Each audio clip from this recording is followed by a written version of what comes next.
नमस्कार दोस्तों, Satish vision YouTube channel पे आप सबका तहे दिल से हार्दिक स्वागत। दोस्तों, 1969 में एक फिल्म आई थी, एक फूल दो माली, जिसमें मन्ना डे जी ने एक गाना गाया था। तुझे सूरज कहूँ या चंदा, तुझे दीप कहूँ या तारा, मेरा नाम करेगा रोशन, जग में मेरा राज दुलारा।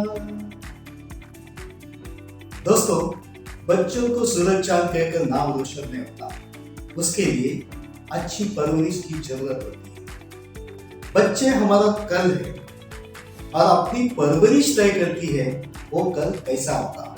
हम जानते हैं बच्चों को पालना एक पौधा लगाने जैसा है। देखभाल और प्यार से वो एक मजबूत पेड़ बनता है। बच्चों की पैदाइश से लेकर 7 साल की उम्र तक उसके अंदर सही गलत, mortality immortality, ethical non ethical का कोई कंपास नहीं होता, वो समझ ही नहीं होती है। इतने छोटे बच्चों को माँ बाप नसीहत के जरिए, हिदायत के जरिए, समझाने के जरिए, शर्मिंदा करने के जरिए अच्छा बच्चा बनाना चाहते हैं, वो सारा गलत है। आप कोई भी चीज सिखाना चाहते हो तो वो एक कॉन्टेक्चुअल, प्रैक्टिकल, लवेबल एक्सपीरियंस के तहत सिखाना चाहिए। जॉन बोधरा नाम के एक वैज्ञानिक है जिन्होंने रिसर्च करके स्थापित किया है कि बच्चे इंस्ट्रक्शन से नहीं सीखते तो वो ऑब्जर्वेशन से सीखते हैं, अवलोकन से सीखते हैं, माँ बाप के व्यवहार से सीखते हैं। इसलिए माँ बाप बच्चों के लिए एक रोल मॉडल होते हैं। हम जानते हैं लड़के का पहला प्यार अपनी माँ होती है और लड़की का पहला प्यार अपना बाप होता है।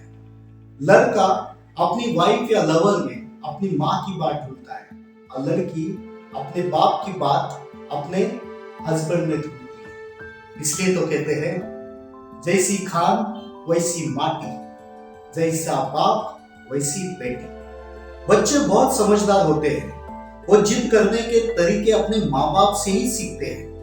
जब माँ बाप अपनी बात मनवाने के लिए घर छोड़कर चले जाने की, जहर खाकर मर जाने की, खुदकुशी कर लेने की ऐसे तरीके इस्तेमाल करते हैं, तब बच्चे भी वही तरीके इस्तेमाल करेंगे और आप कुछ भी कर नहीं पाओगे।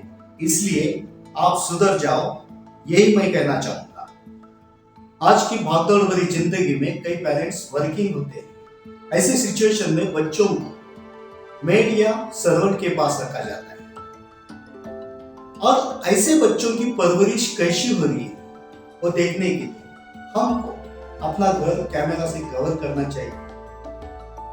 हम ऑफिस में बैठकर देख सकते हैं मेड या सर्वेंट अपने बच्चों की कैसी देखभाल कर रहे हैं। इस कैमरा में थोड़ा पैसा जाएगा, लेकिन बच्चों से बड़ा तो कोई पैसा नहीं हो सकता है, थोड़ा आपको सहना पड़ेगा।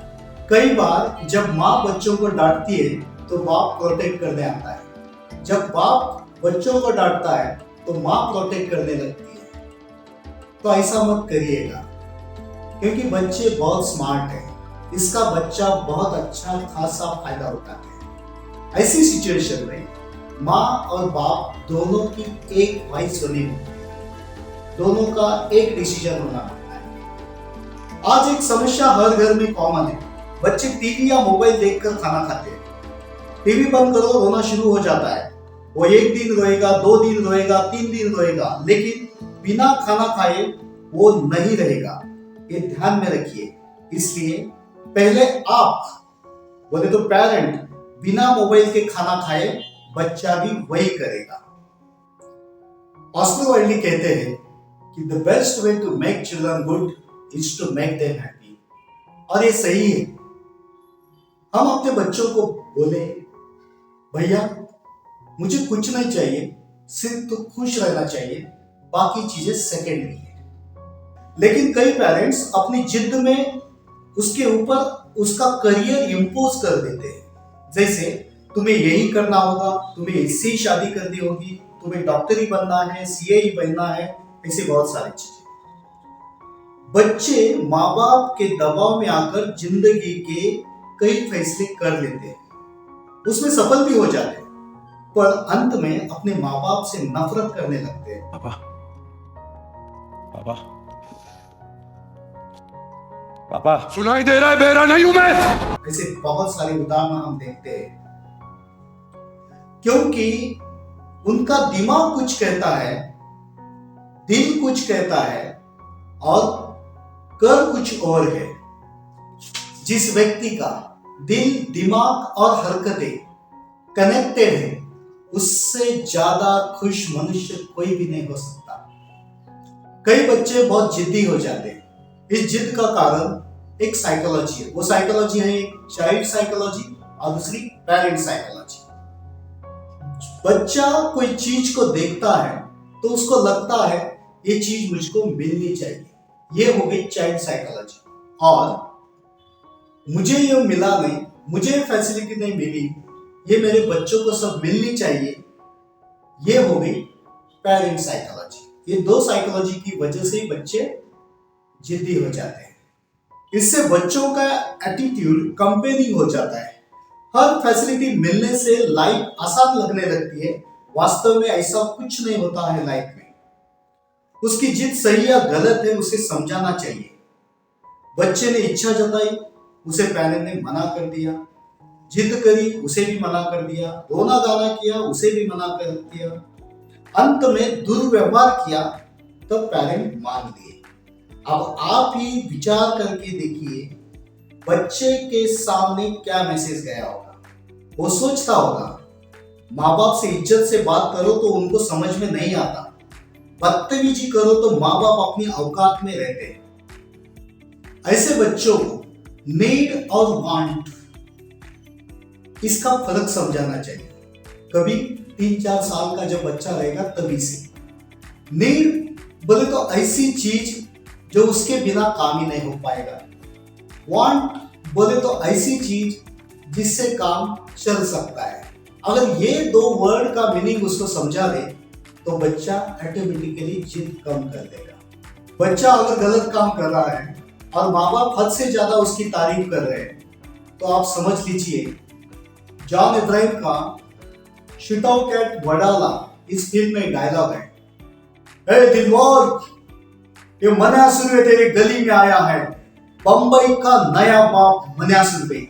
ऐसे भी बच्चा आपको देखना पड़ेगा।